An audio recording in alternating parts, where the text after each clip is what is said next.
There's a world outside with so much going on.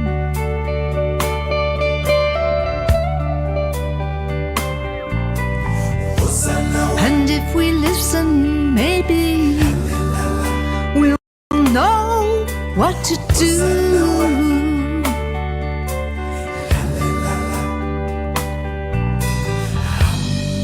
I'm speechless, I don't understand all the divisions across the land, and the guns that are killing us as we hold each other's hands. Let's find an answer, let's make a plan.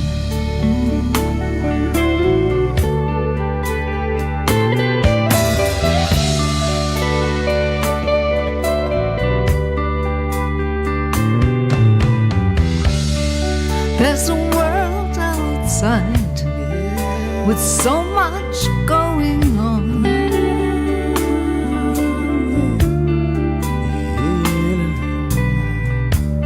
Get off the sidelines now. There's so much we can do. There's so much we can do. Can't get it out of my head. So many people are dead, looking for the right direction,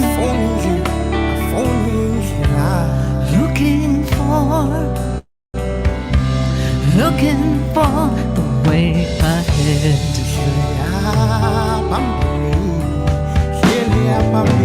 What can we do? What can we say? Let's get together. We can find a way. What can we do? What can we say? Let's get together. We can find a way. We can find a way.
Happy Friday, everyone, and welcome to a very special edition of Richard Skipper Celebrates. It's the Friday wrap-up show. And that, of course, was one of my very special guests today, Sharon Katz. And I thought it was the appropriate song to open today's show with, because to me, although there are some very strong messages there, it's also very uplifting, because together we can all change the world. And Sharon, I want to thank you very much for sending this to me. And I absolutely fell in love with it. I just can't get enough of it. And I want to get this message out to as many people as I possibly can. And today's our start. So welcome to the show, first of all. And I always begin my show on Friday by asking, who or what did you celebrate today? Wow. Richard, first of all, I was blown away by the beginning of the show. I wasn't expecting it at all, and it just brought tears to my eyes. Really, thank you so much for exposing and sharing my music in this way. What I'm thankful for and what I'm celebrating today is really being alive. Is really just being able and to have the strength, to continue to do the work that I do. I'm really thankful for that opportunity to be able to share South African music and our message as well, and just to be here with you. This is phenomenal, and with all these amazing artists. Thank you very much for having me. Thank you. We have two South African women on the show today, so I'm very excited about that. Me Uh, too. and that just happened. It just happened to happen. You were born in South Africa. How did you eventually make it to the United States? And how have you been able to make your music universal? Well, I was really fortunate, growing up in South Africa to really be exposed to South African arts and culture from a very early age. In fact, I had to break the apartheid laws to go and visit my Black South African friends in townships, and really gained an understanding from a very early age of what it really meant, as much as I could as a white person, what it really meant to be Black in South Africa under apartheid. So I first have to really be thankful for that and for the family that I grew up in. They encouraged my talent from a very, very early age. And I was fortunate that, when I reached the age of college education age where I wanted to continue my music studies, I was able to, through the help of my family, my parents, to come to the United States and study for music therapy. And that's what brought me to the United States in the 80s. Now, when you first came to the United States, did you come to New York? University in You Philadelphia. broke That's up what with brought that, me. right? And I pretty much went straight to Philly, to Philadelphia to study. But, we flew into New York. Of course, it was overwhelming to be in New York City and then find my way I had to get to Pennsylvania Station to get the train to Philadelphia. I was really what you would call a greenhorn back then. But that's a while ago, and the United States has been really, really good to me. I was here for a good 10 years getting my education. Then when Nelson Mandela was released from prison, I went back as fast as I could to South Africa because that was like a dream come true now that things were changing and that Mandela was going to become president. And I was joined by Marilyn Cohen from Philadelphia. She took leave of absence from her job.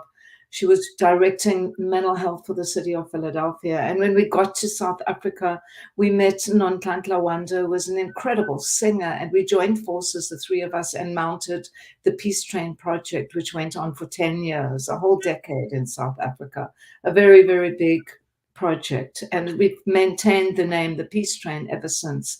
And I think that's really, it is a universal message, human rights and civil rights, basic human dignity. Like we saw, those homeless encampments in that video, by the way, those homeless encampments were actually filmed in San Diego, California, about a month ago. A month ago. So it shows you how global the issue is. And I think that's why my music is just maybe making a few waves internationally, is because it is an international message. I was going to ask you, and then we're going to go on to our next guest. And I want to let everyone know that all of the details that we're going to cover in today's show, the links and everything are going to be on my YouTube channel so that everyone will be able to keep up with what you're doing. If anyone has questions on how to get in touch with you or anyone else, reach out to me and we'll make sure that that happens. But you've been doing this for quite some time. Does it amaze you that we're still fighting for these basic human rights today? And does it amaze you even more so that it seems like instead of moving forward, that we seem to be moving backwards? Absolutely, Richard. I mean, really, it's shocking. It's shocking. It's easy to forget. I know you all are in New York City, and I love New York. I was in New York just last week doing a concert, and it's easy to forget, when we are surrounded by people of our own let's say, you know, our own political leanings or spiritual leanings, but the more you travel and the more you see and the more you read and find out, you know, how things are moving along, it is scary. It's downright scary to see what's happening. But you know, we have to keep on having the conversation. I That's think it's that's really the important. word right there. We have to keep having the conversation. It's very interesting. I grew up in South Carolina. I grew up in South Carolina in the 60s. So I saw the signs that said for coloreds only. I saw those signs. When I was in the 4th grade, our principal came and asked us how we felt about having a Black teacher as it was presented to us. And Miss Hickman was my first African-American teacher in school, and I loved her. But it was a different world then. But I keep saying to my friends in New York and my friends in LA, there's a whole country between New York and California that you're not even aware of, and what's going on around the country. We're going to bring our next guest on, but one of the things that I do on my Friday wrap-up show, I have 5 mystery cards laid out. And so you pick a number 1 through 5, and we're going to pull your mystery card out. So I don't even know what the question is that I'm about to ask you. Wow, I have to pick a number? Yes, 1 through 5. I'll pick 1. And the question for you is, which emotion do you struggle with the most and why? Oh, wow, that's a deep question, Richard. We get deeper on this show. Well, you know, let's be honest. Let's be honest. I think it's probably anger or frustration, you know, and it's often about that very thing that you're talking about, you know, that you were talking about a few minutes ago. And it's just why. Sometimes I get very frustrated because I cannot find the answers. It's even in the song that I wrote, you know, what can we do? It becomes really frustrating when you're trying to move a mountain and when you're trying to really understand what makes people tick, and it just doesn't jive with what you're feeling in that moment, you know. So it's really, I think music is a savior for me because I can transform so much of what I feel through the medium of music. And you know, I've been really, really lucky. That's where I find my escape. So I think that is really an emotion that it doesn't really help. Yes. On some levels, in a way, it does help though, because I often feel that if I get really angry, really frustrated about something, then I'm going to do something about it. And something So it's sort positive. of a double-edged sword because you can't go too overboard because then it paralyzes you. So you need to find that happy medium of getting frustrated enough that you're going to take action, but not There's a get great book that I want to frustrated recommend. too much that you. There's a great book that I want to recommend to everyone called Tune Your Brain, about the healing powers of music and how it really does have Mm. healing power. You're going to pick another number because you're going to bring on our next guest. So you pull a number 1 through 4. There are 4 doors, and someone is hiding behind one of those doors. Oh, So wow. 1 through 4. Okay, let's pick 3. And that number is Ray DeForest. Hi! Hi, Ray. Deorest here. Are you in the rumpus room? I am rumpusing. Yes. So Ray is going to be appearing next Friday night at 7 p.m. at the Triad in New York in simply Sondheim. Slightly Sondheim. And you know, why I know that everyone's doing their tribute to Sondheim, yeah. but yours, you have a different take on it. Yeah, so I was asked to do the P-Town Cabaret Festival, and of course I accepted because I love P-Town and it's a great festival. And then I was told it was the Sondheim Festival, and I thought, oh God, how many people are going to be singing "Being Alive"? And I just, you know, Sondheim is beautiful music. It's also some of the hardest music written, and it's difficult to sing. I generally don't do it. It doesn't fit within the Doris Deer, or so I thought. And then I sat down and I wrote the stories I wanted to tell, because, you know, you've been to my shows. I talk about my family and growing up in Staten Island, which I am appearing in October. I'm going home for the first time. And then I started looking at songs and they really fit. And I called it Slightly because I thought maybe I'll sneak in 1 or 2 songs. Ends up the whole show is Sondheim. But it's sort of a different take on the songs. I worked with my musical directors to sort of take them in a different direction than they're usually sung. You know, it's hard when we're singers and we sing Broadway stuff, because Broadway is so presentational. Mm-hmm. And when you're doing a cabaret show for 70 people, it's very different. You can't be standing in front of the stage, wah, wah, wah, the whole time. They're not interested. So you have to sort of approach the music and the songs from a different angle, as you well know. And that's what makes cabaret so great, because I like to make my shows especially feel like you're sitting in the rumpus room with me on the couch, we're having a cocktail and just talking like friends. And hopefully it works. I mean, you know, we always hope that it works. It absolutely works. Well, last Sunday, I had the good fortune of being in the audience of our mutual friend, Meg Flather's show. Oh, she was on here last week, and she also did her tribute to Sondheim, amazing tribute, which was amazing, and I loved her show so much. What have you learned about yourself from doing this particular show? I know that you put the show together for a specific reason, and now you're taking it to another level because you're bringing it to New York, and the stakes are different in New York than they are. Because everyone's going to be like this. He's singing Sondheim. I mean, look, when I write a show, and anyone who knows been to a Doris Deer show, the whole character and everything about her is based on my family, who I was very lucky to grow up in an accepting, loving household, who gave me a heart and a soul that I thank every day. And they're all gone now. So it's so important for me to do that character. It's not just drag that I'm sticking on a wig and a dress. I'm putting that all together because I'm going to go on stage and I am going to represent that family and give them to the world. So it's really, really important to me. And what I find every single time I write a new show and I delve into new music is what a frigging emotional wreck I am.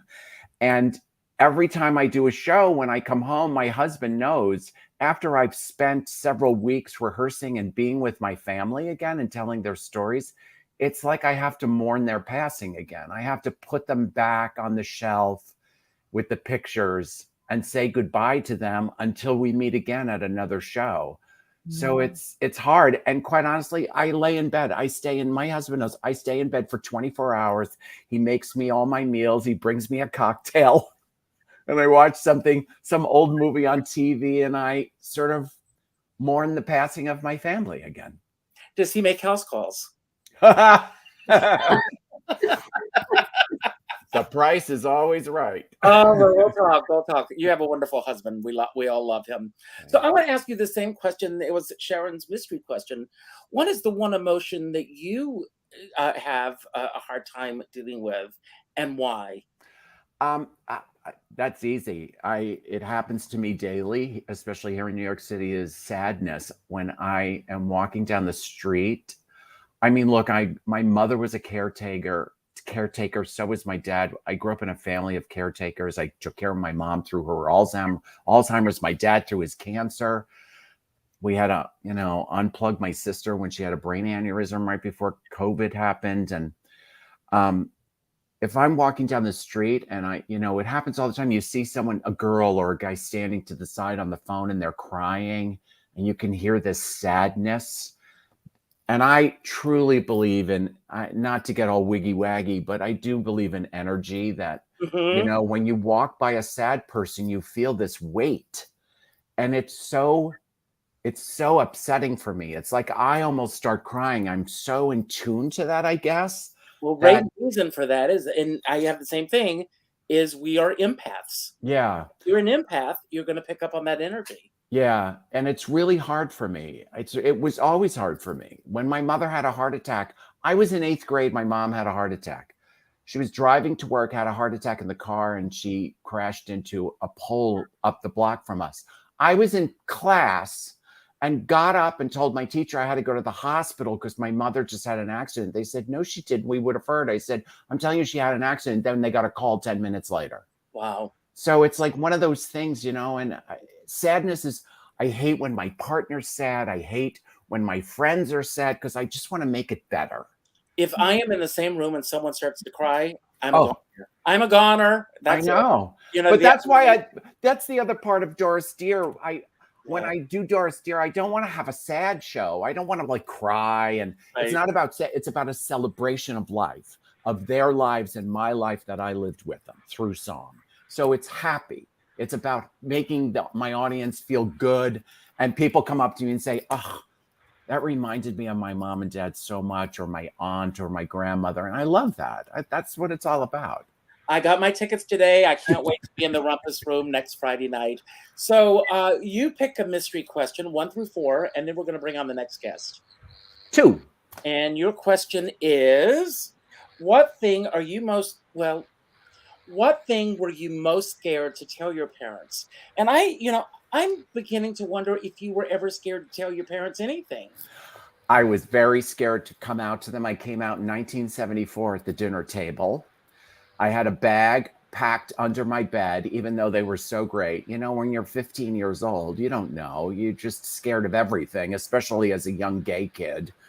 And we were at the dinner table, and my dad would sit on one end, my sister on the other, my mom across from me. And my father said, like, "What's wrong with you tonight? Like, what's going on?" I said, "Nothing." He goes, "No, what's going on?" And I had the mashed potato bowl in my hand, and I looked at him. I said, "I'm gay." And like the whole table just like looked at each other like, you think they didn't know.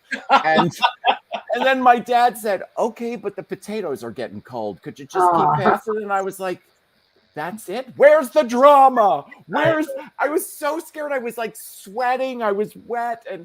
And then I went into my bedroom after we were done, and there was a knock on the door, and I thought, okay, here we go. Here it comes.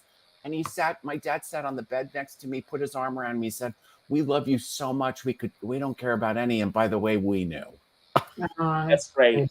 That was it. We're not going to be scared to bring on our next guest. No. So pick a number 1 through 3. 2.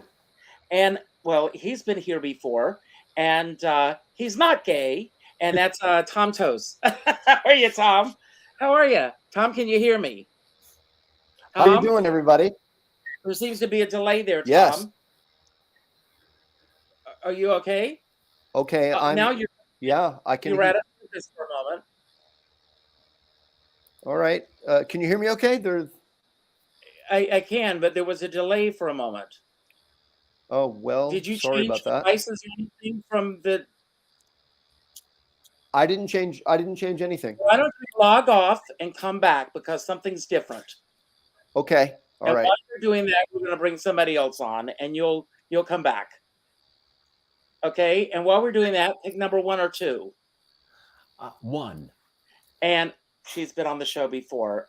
And I have to tell you, she is an incredible woman. She's also from South Africa, and she has a major event happening this Sunday, which she's going to tell us all about. Here she is, Sue Phillips. Hi, Richard. Hello, everybody. Hello. I am so glad to see you again. The last time you were here, the hour flew like that. So tell us about this event that you're doing that's coming up. It's actually Monday night, September 18th. And I'm so happy to have heard Sharon and Ray's background, because I love to create multi-sensory experiences, all with fragrance. And so on Monday night, we're doing an event called Scent Meets Sound, because our sense of smell is actually our most powerful. Our strongest is sight. Then it's most powerful is our sense of smell, and then it's sound, and then it's touch, and then it's, of course, hearing. So I think that's how it is. But anyway, I work with different people to really create interactive, fun, multi-sensory, educational, entertaining events. So Monday night will be Scent Meets Sound. I'm working with Alice Dow, who is a sound therapist, and she's bringing her gongs and her bowls and her drums, and I do my fragrances. And we're actually going to be talking about the vibrational, sensory healing aspect of scent and sound. That's awesome. Can I just want to say I have a very close friend. I have a series. I interviewed him on my Girl Talk series, Rodrigo Flores Rue. He's one of the number one noses in the world. I know Rodrigo very well. Yeah, he's a very close friend of mine. We talked all about perfume and my mom's perfumes. Yeah. I've met him over the years. I created and developed the Tiffany fragrance and Burberry. I've created fragrances for many, many iconic companies, brands, celebrities. And so I know Rodrigo, I know all the perfumers in the industry. Yeah, it's great. Now, we've talked about this before, but you had a very interesting trajectory that pulled you into the career that you have crafted, if I may use that word, for yourself, and an amazing career that you've created. Is there a particular scent from your childhood that you still, to this day, when you smell that, it takes you immediately back to those moments from growing up in South Africa? You know, because our sense of smell is so powerful and it triggers memory and emotions, you know, and Sharon will understand this. So growing up in South Africa, when we were in Standard 5, we had an annual trip to the game reserve. And the game reserve is Kruger Park, and it's one of the most beautiful parks, animal parks in the world. And at whatever it was, 12 years old, we went to the park, and we would get up at 4 or 5 in the morning. They would give us coffee and rusks, and then we'd get in the Jeep to go into the bush.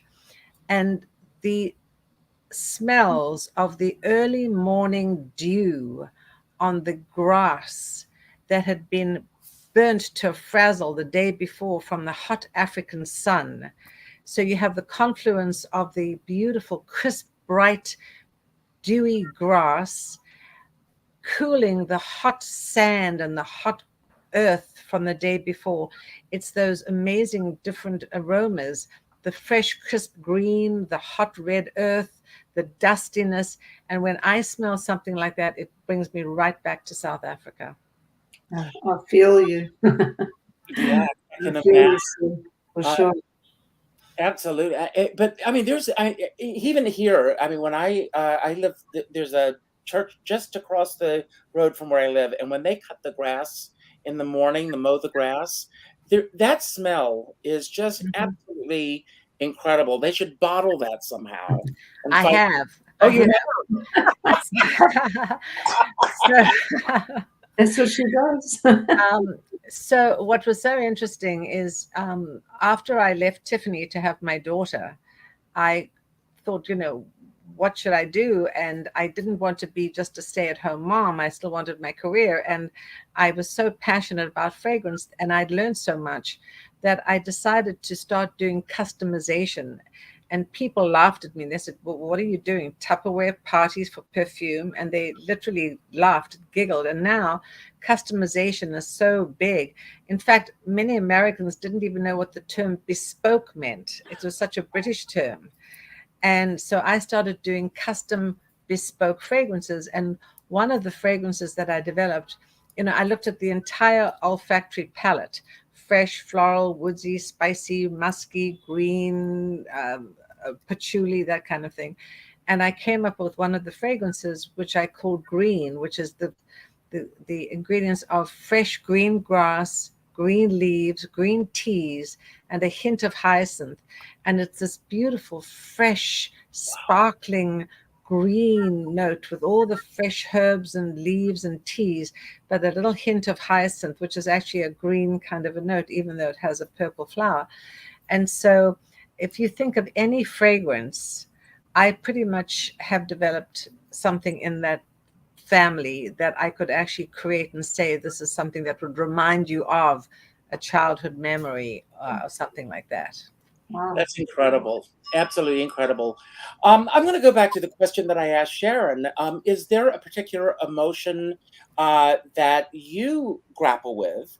And if so, what is it? And how do you deal with it? Well, we're talking about green, and the thing that comes to mind is green with envy.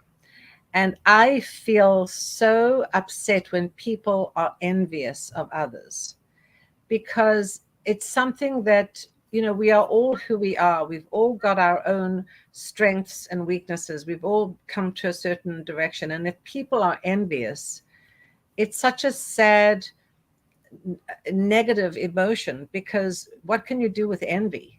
There's nothing. And so I always try and say to people, just be open, be positive, celebrate people's successes, celebrate people's, we all want to be, the best of this and the best of that, the best singer, the best actress, the best musician, the best business person. But maybe we can't all be the best. But if somebody is the best, then celebrate who they are and don't be envious, because envy is a very negative emotion. It just inhibits growth. So I feel that envy is a very negative emotion. And sadly, I think it happens amongst women more than with men. Oh, you might be surprised. Right, Ray? Necessarily. You think? I think so. And I also want to ask you, was there a particular thing that was difficult for you to tell your parents? Yes. I had, it was an emotional thing. I was dating this gentleman. I was 16 when I met him. We decided to get married, and I was living in Cape Town. I was living in Johannesburg. He was in Cape Town. And I was also pursuing a career in theater because I had always wanted to be an actress. And actually, I had gotten a part in Godspell, and I was going to be touring around South Africa. But we'd already decided to get married and get engaged. And so that was the time that I told my parents, and we'd already planned the wedding. And I said, I don't think I can get married. I don't want to. I would rather go and do Godspell and tour around South Africa. For you. And I just couldn't. I just couldn't tell them. And I went along and got married. And the day that I got married, I actually said to my maid of honor, who was my best friend, I didn't tell my parents, but I said to my maid of honor, what the hell am I doing? I shouldn't be doing this. And then I heard dum bum ba dum, and I walked down the aisle. Oh, and there you have it. So I knew that it was wrong from the minute I had met him, but I couldn't tell my parents because they had planned for it, and it was, it was a big deal in South Africa to get married with all the festivities and so on. But I think one of the lessons that I've learned, especially coming to America, well, I've learned several lessons, but one of the things that I really think is so important is to be true to who you are and to express your likes, your dislikes, your fears, and your joys. And growing up in South Africa, we were always told, you can't talk about death, you can't talk about politics, you can't talk about religion, you can't talk about race, you can't talk about money, you couldn't talk about any of those issues because they were also supposedly very private and they're very, difficult subjects to talk about. And so we talked about the weather. So you had these very sort of inane conversations about the weather. And when I came to America and I realized that, who you are, who I am, is a sum total of all my experiences, my background, my parents, my joys, my celebrations, my disappointments. I think it's very important to be open and honest. And so I'm very open in the fact that I say what I'm happy about, I say what I'm sad about.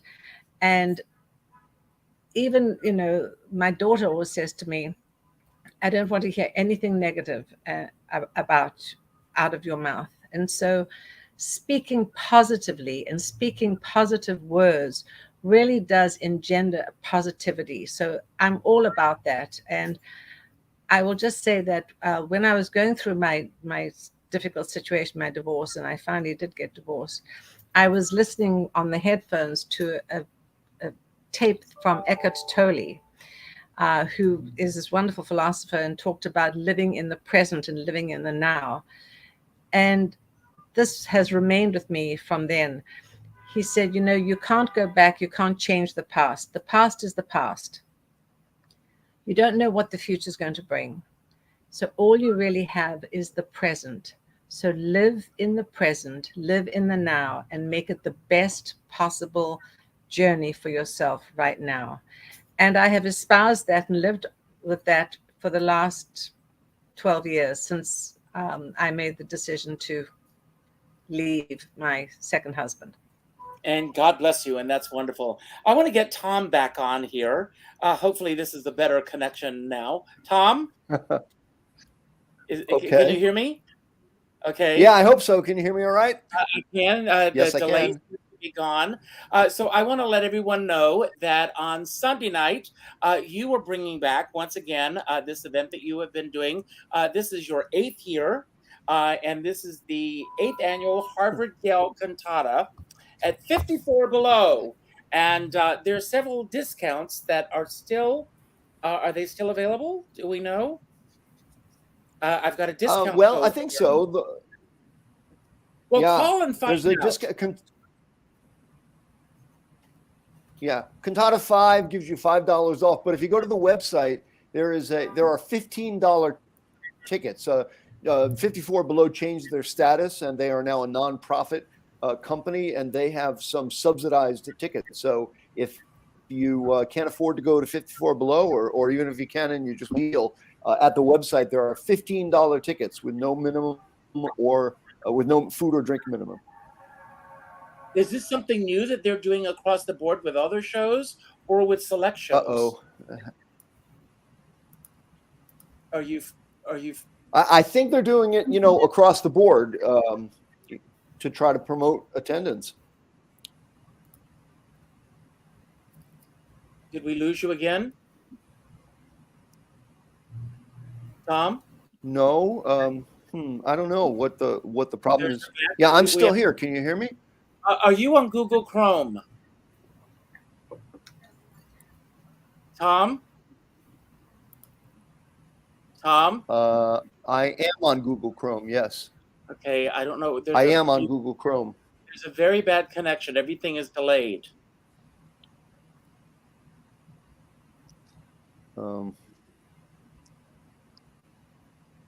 I'm going to bring Tammy on because this is going to delay everything. So I'm sorry about that. Okay. But I don't want to hold you up anymore, Tammy. Oh, you've been waiting. that's okay. You've been waiting very patiently, and I'm welcome to the show. Thank you have a show that's coming up also, and tell us about your upcoming show. Oh, it's at Pangea, where I've played a lot, which is on the Lower East Side, and it's a show I do. I guess you could say characters. Most are real or are real people or were, and sometimes not. But I do a show as Marianne Faithfull, which the singer from the 60s who was Mick Jagger's girlfriend, and she kind of came into her own with her own album Broken English, where she kind of busted all those stereotypes that people thought of her as this kind of waif-like groupie who became a drug addict, but she's really incredible writer, and it's still I've done Marianne shows starting in I think 2016. Lincoln Center was the first place I did it, and then I've done it at Pangea, at Joe's Pub in Los Angeles, and she's one of the main people that I do, and it's kind of, I write the text and then it goes into the songs, and it's very bizarre. In this one, she also becomes Patti Smith briefly, so that's just something that happens. But it's all very bizarre, and I have a very warped sense of humor and sense of propriety. So But you have been, I have been hearing about you and following you from afar for quite some time. No, you have developed quite a cult following here in New York.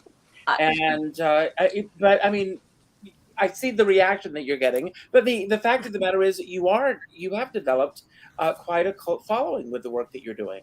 Oh, well, thank you. I feel lucky because it's fun. And, I started 100 years ago, well, in the 90s, with this Tammy Faye Starlight character who was a country singer, but she was, it was right when the right wing was kind of taking over Congress and all these, the white supremacy stuff was going on. And I'm just a Jew from New York, but, so I decided that's the name of your book. Yeah. So I decided to just take the name of to be like a right wing evangelical country singer. And I decided to call her Tammy Faye because my name is Tammy, but Tammy Faye Baker was in the news. And I thought, okay, well, that seems a natural fit. And then Starlight just came because I thought it sounded like a cheap hotel lounge. So that name just stuck. And I did songs that, I had a pro-life song. I think it was the first one that I wrote, called "God Has Lodged a Tenant in My Uterus." Tammy Faye's, and then I love it. And then I took a country song that was called "Did I Shave My Legs for This?" And I wrote another song, not anything like that one, but just the title, and it's called "Did I Shave My Vagina for This?" So that was. And then I did a little EP, and then I started playing in Nashville, and I started kind of doing these shows in Nashville where I do horrifying songs about, happy incest songs, or, doing Stand By Your Man with a monologue about gang rape. In the middle of the two choruses, but somehow it kind of gained a following bizarrely, and so I did Tammy Faye. I mean, you are really poking fun at the establishment and what's going on, and how. I mean, and we are living in a culture right now where people sometimes are not able to separate what the message is that you're trying to bring with the work that you're doing, with the message that you're trying to bring, if you know what I'm saying. Yes.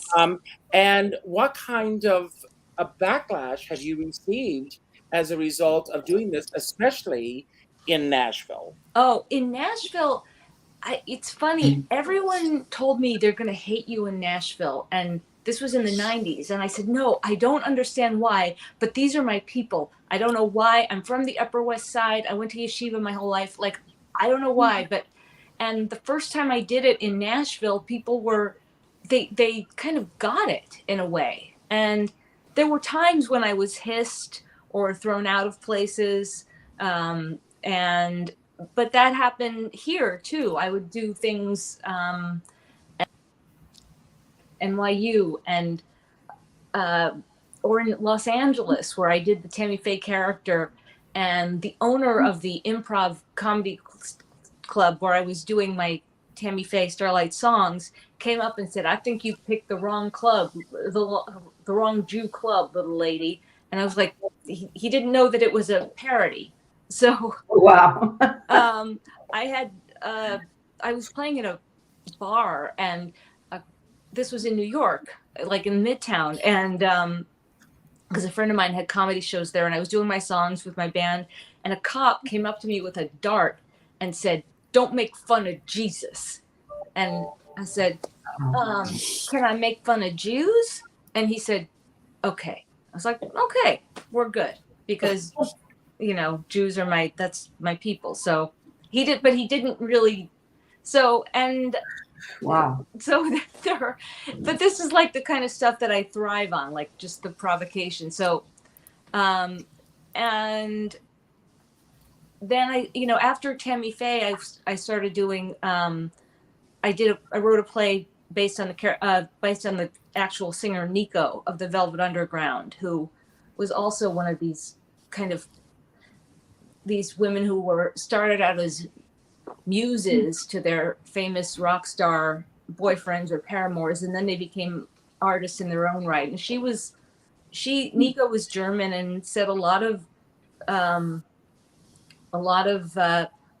untoward, certainly not PC things, but she's fascinating to me in so many ways. So I wrote a play based on a radio show that she did in Australia with an Australian DJ, and we started in 2010. In 2014 we did it at Theatre for the New City, and we got this rave from the Times, and then I started doing it in other places, and then I just brought it back to Joe's Pub this past March and July, so and hopefully bring it back again. But Marianne is what I'm doing in Pangea, which is the longest answer to the shortest question that you just asked me. So it's a really good time to be doing this kind of work. It's really needed to prod people. I hope so. This show is not. I don't think there's anything really too provocative in this. I mean, in terms of at least. There's no religion. There's nothing that really provokes in that way. It's more about her own, the way that I see Marianne Faithfull, and hopefully the way she sees herself. I don't know. As far as I know, I think at first she didn't like. I heard that she didn't like that I was doing her, and then I actually know somebody who is friends with her, and I wanted to do a 40th anniversary of her album Broken English in 2019, and I knew her Facebook name, so I messaged her saying, do you mind if I do this? And because if you do, I won't do it. And she wrote back, oh, do it, darling, it'll be great. And I thought, oh, okay, then I can do it. So now I can do it. And I don't know if she knows, I'm playing with her old guitar player too, or former guitar player. And co-writers. That's great. So well, in our remaining minutes, I've got some. I'm going to go around and I'm going to ask each of you a question based on the questions that are left over. And Sharon, when it comes to your art, what's something that you're very self-conscious about? Something I'm self-conscious about? That's a good question. It's a hard, I don't know. I've been performing my whole life since I was a child. So I was kind of fearless, when it came to getting up on stage. So I really didn't suffer from that issue very much at all through the years. I guess I'm really, really lucky. I love that. That's great. But, if I can just, I want to just join, especially Ray, when he was talking about coming out to his family. I'm proudly married to my wife for 31 years. 34. And that was a little hurdle that, if you could say I was self-conscious about it, it was something that I wasn't always out about because of working in the community. I do a lot of community work. I work with families and children, but I've got to the stage where I'm like, you know what, if you don't want it, I'm out of here. So, it's very interesting. This is my new album. I have to give a shameless plug for my new album. No, please do. For you. And I was really honored that you started with my song. In fact, I was like, is this really happening? Maybe it was an accident that I tapped the video. No. There are no accidents. No, I'm not self-conscious about much anymore, Richard. I just put it out. I've got to that stage where it's like, and that's why I respect all of you for the work that you're doing. And, thank you very much for having me on this show. For me, it's just all about, trying to get the message out and do some good things with the time that we have here on this planet, this crazy messed up planet. I'm sorry I missed the plug for my show in Joe's Pub. It was last week on the day after Labor Day, the Tuesday after Labor Day. What a lousy date, but it worked out great. People came. I love Joe's Pub. We've been there year after year for many years. So I hope I'll get to see some of you somewhere else. I'm based on the West Coast. And I spend a lot of time in Mexico. I go back and forth to South Africa a lot. But you can find me on sharonkatz.com, and I'd love to come to all your shows. And make sure I'm on your Sorry mailing that list. I'm going to miss them, but I wish you all the best. And I'm here in Virginia doing a concert, 2 days of festival. Richmond, Virginia. That's great. Yeah, Yes. that's where I am right now. But have great shows, everybody, and thank you, Richard. Don't go anywhere. Don't go. Hey. You're gonna. I'm gonna give everybody a final word at the end of the show. So Cool. Hey, Richard, I think I improved my connection. Can we? Can I have another chance? Yes. Go ahead with Okay. what you say. But everyone's gonna get a final word, Tom. Just to let you Okay. know that. Okay. All right. So Ray, what are you most worried about when it comes to the next generation? I worry that, especially in the LGBTQIA community, that they don't understand our history. I got to walk in Fashion Week last weekend, which blows my mind. At 65 years old, I was walking down a runway in a pair of thigh-high denim stiletto boots and being celebrated for the non-binary crazy theater person I am. And walking, and I was surrounded by young people, and of course we got there at 1:30. We didn't actually go down the runway till 10:15 at night. But I sat, which is typical Fashion Week. It's why they don't have a union, I think. But I was surrounded by like 19-year-olds, these beautiful models, and many LGBT, non-binary, male, female, they, thems, and we ended up in a circle, and they were asking me about the history of drag, what happened during the AIDS epidemic, what really happened at Stonewall, did a drag queen really throw a brick, did like all these things, and none of them knew any of it. They didn't know who Larry Kramer was. They didn't know who got us gay marriage. I mean, so it was interesting. I was so happy that they started out, like one person asked a question, someone overheard and came over, and it ended up, we had like 20, 25 people. And I just worry, we can't go forward without knowing our past, ever. And I don't care if it's about the gay community, the Jewish community, the people of color.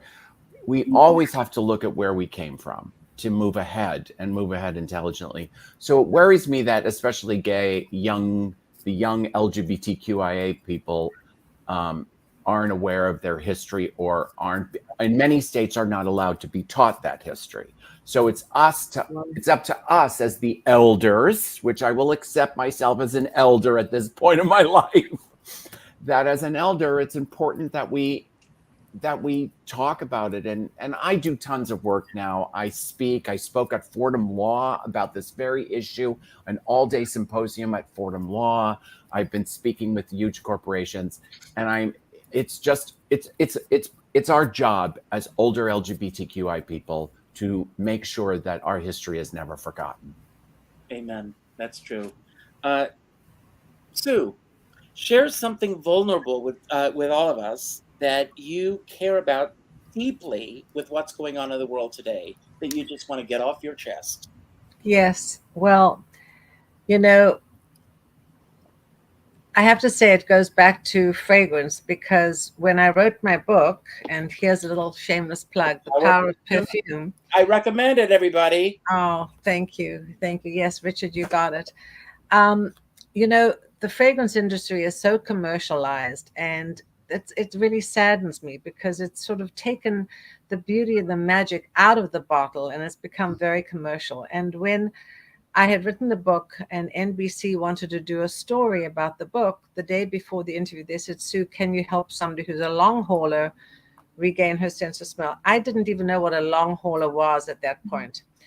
Anyway, I said, look, I don't know. I'll try. I'm not a doctor. I'm not a scientist, but I do know the magic and the power of fragrance. So I took this woman on what I called a fragrance journey, and I've since now called them a scent healing journey. And I had created these 18 fragrances, and she tried the first one, the second one, the third, fourth, fifth, 10th, 12th, 13th, 14th.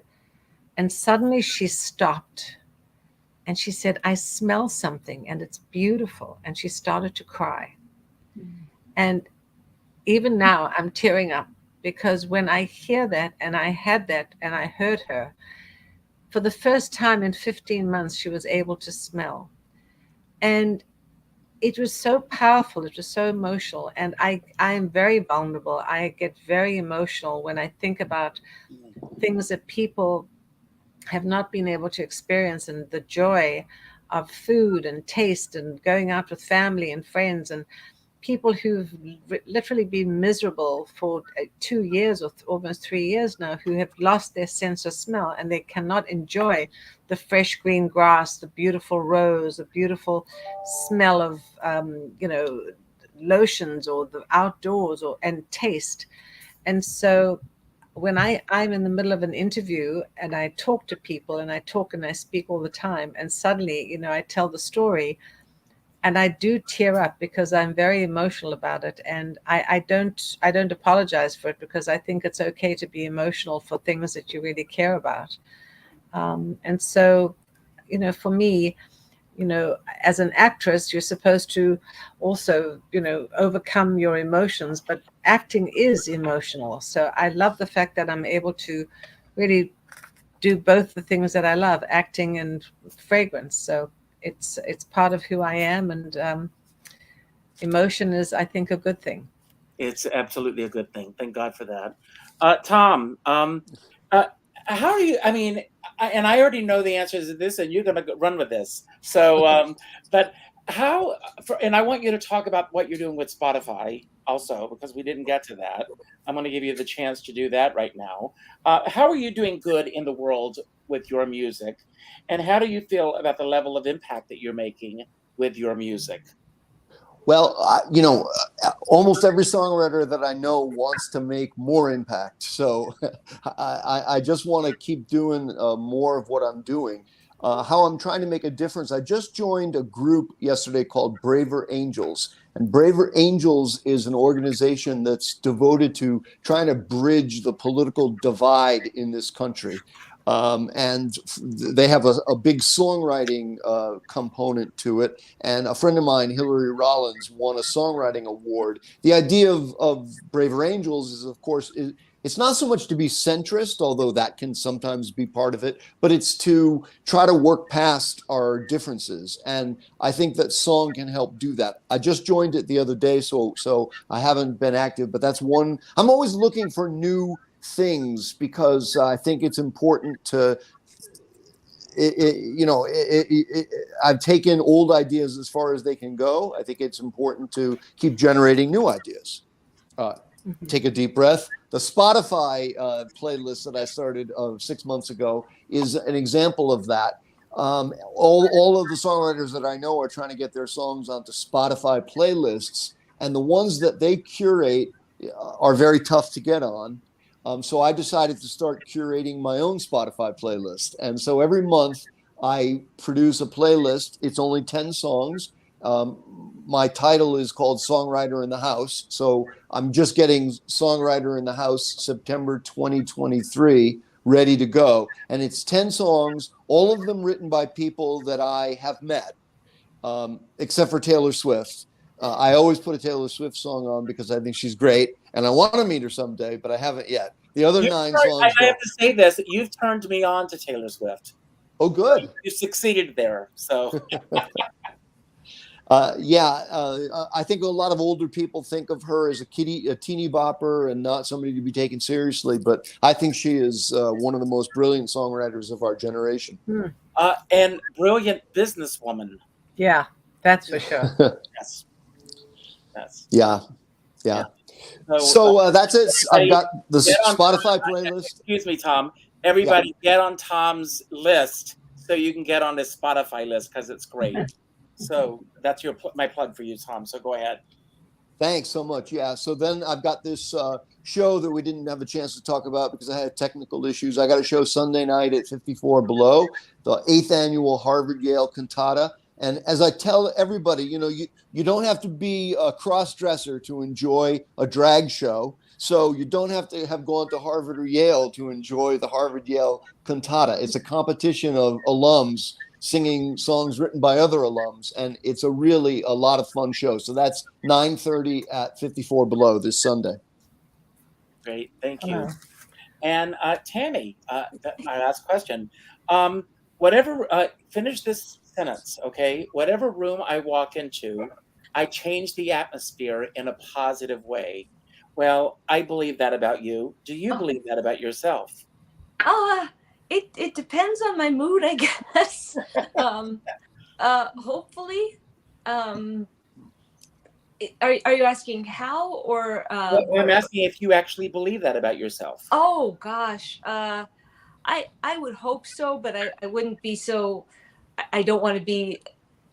I wouldn't be so hubristic to think that I do, but I want to think so. Sue would disagree with that statement, wouldn't you, Sue? Yes, because you have to own what your strengths are. Well, thank you. I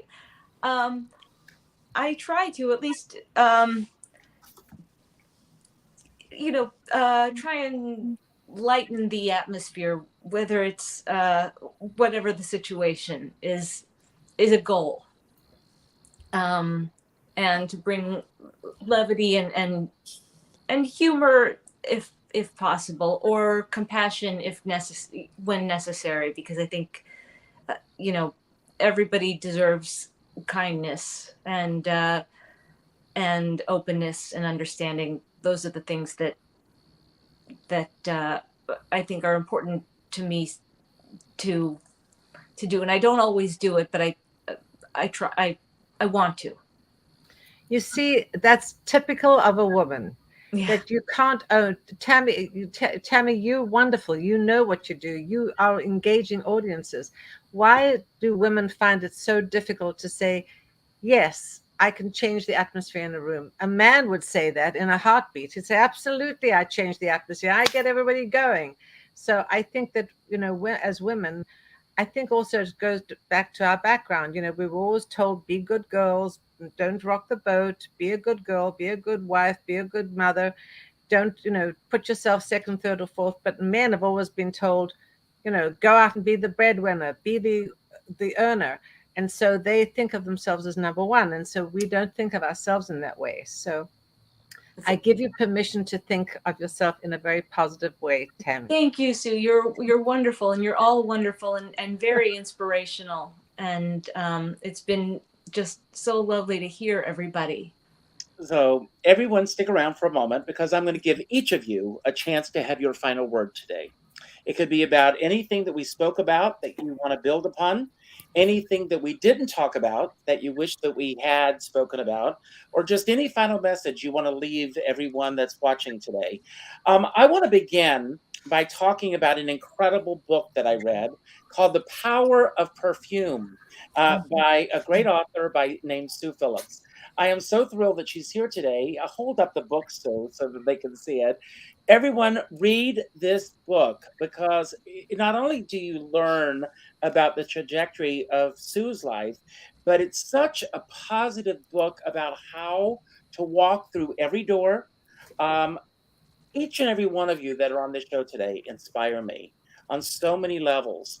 And when an audience comes together to see a show, they come together because they all want to be in that collective life force of seeing that artist on the stage. I truly don't believe that anyone buys their money, deals with gas and tolls and parking and all of the stresses of the day to go into the city, to go into a darkened room, to hate the artist that they're seeing on stage. They all want to go in to see these great artists because they want to share in that magic that they bring, what all of you bring up on stage. And it's not just what happens on the stage. It's what each and every person brings when they walk into a room. And I'm talking about the people that are watching the show today. If you walk into a room with the attitude that I belong here, I have something to bring to the room, I learned this from you, Sue, I have something to bring to the table, then other people are going to pick up on that energy. And it's important that we all take that through with what we do. When I finish, I'm going to pick one of you And then you will pick the next person, and so on and so on. You'll pick the next person until the last person is standing. And when the last person finishes, all you need to say is goodbye, and the final credits will roll. You don't have to wonder, how am I going to get out of here? I will take care of it. So I've had people go, how do I end this? How do I end this? I will take care of that. I end every show by telling everyone to go out and do something nice for somebody else without expecting anything in return. Pick up the phone and call someone that you haven't spoken to in a long time. Go to your Facebook friends list and look, there's a box. There are 9 boxes of your friends. Go to the 8th name and call that person. Not an email message, not a text message, not a private inbox message, but a phone call. And let that person know that they've made a difference in your life, that they've made an impact in your life. And by doing so, you're going to make an impact in their life. It's important that we do this with each other now instead of waiting until it's too late. We see this outpouring of love every time someone passes away, where everyone goes, oh my God, they were the greatest person in the world. And everyone's posting all these pictures of them. We see this on someone's birthday. We should do this every day of everyone's life. I know you can't do this with everybody, but if you pick one person each day just to reach out and say, you've made a difference in my life, it matters. It truly does. I have a dear friend, Sean Moniger, and he says, we're all in the same storm, but we're in different sized boats. And I always say, I don't care what size boat you're on, as long as you have a skipper by your side. And with that, I love that. So smooth. Woo. And Sue, I'm turning it over to you. And when you finish, you will pick the next person.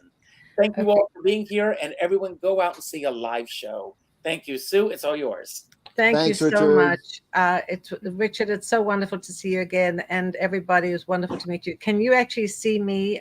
Because I actually turned for some reason, but can you see me on screen? Okay.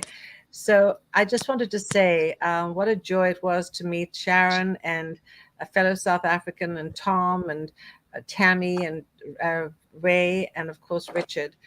You know, one of the things that I feel so grateful for is the fact that I am South African, that I came to America to forge my career in theater, which I land up sort of navigating away into cosmetics, but I'm back acting again, which I'm thrilled about.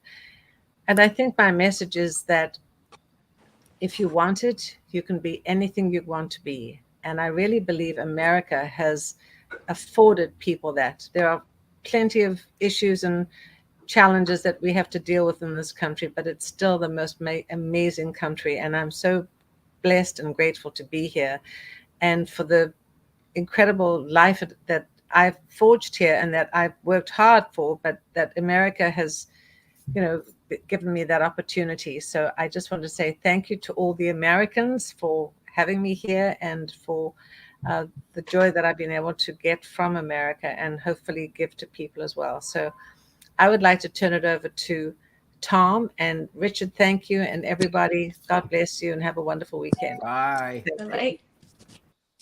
Bye-bye. Thanks, Sue. Well, I've been bouncing back and forth between my technical problems. I just needed to charge my iPhone a little bit. Yeah, I love talking about songs and talking about making art and making people happy and entertainment. So I'm so gratified to be on this show with all of you. And I want to reinforce what Richard said. Richard has such a good spirit, and he is such a positive force for good feeling. And don't think that there's anything corny about what he says. There is a corniness to it, but it's a good kind of corniness. Go out, reach out and touch somebody, call the 8th person on your Facebook roster, as he suggested. The last time I was on this show, I did that. I called somebody that I hadn't spoken to in quite some time, and I was so touched, and the person I called was so touched. So, the reason to do this stuff is to connect with people. So I'm happy to have connected with all of you, and that's my message for the day, I think. Let me turn this over to my new friend, Tammy Faye. Oh, thank you. Have fun, Tammy. And Thank you, Tom. I'll see you all, everybody. Okay. Bye-bye. I just want to thank you all for your openness and your kindness in telling your stories, which are fascinating and inspiring. And I am so grateful to have met you. And that's really all. I'm just in awe of your self-possession, of your power, of your humanity. And I turn it over to Ray. And thank you so much. Bye. Bye-bye. It's just me and you, Sharon. Yeah. Well, first of all, I just want to remind people, September 22nd, I'm at the Triad, October 14th at the St. George Theater. Go see a live show. And I'm going to leave us with, well, after sitting between Sue and Sharon today, everyone should go out and try some malva pudding. Because there is nothing better than a good malva pudding. Right about that. If you don't know what it is, look it up, make it. It's delicious. And think of all of our wonderful friends from South Africa. Oh, and thank you for letting me be here. And I hand it to Sharon. Thank you so much, Ray. Thank you.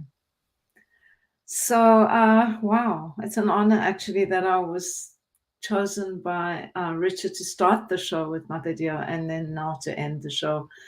But how incredible to meet all of you today. And to those that have been watching, I just want to say thank you for giving us all of your attention. Check out the Peace Train. I'm wearing my t-shirt today. But this project's been going for a really long time, 30 years, 31 years. We started in South Africa. And you can look me up, SharonKatz.com. You can find out about the Peace Train. I've got there's actually a documentary that was made about our work because we really try to help South Africa to heal after the vicious, brutal apartheid regime that I was born into.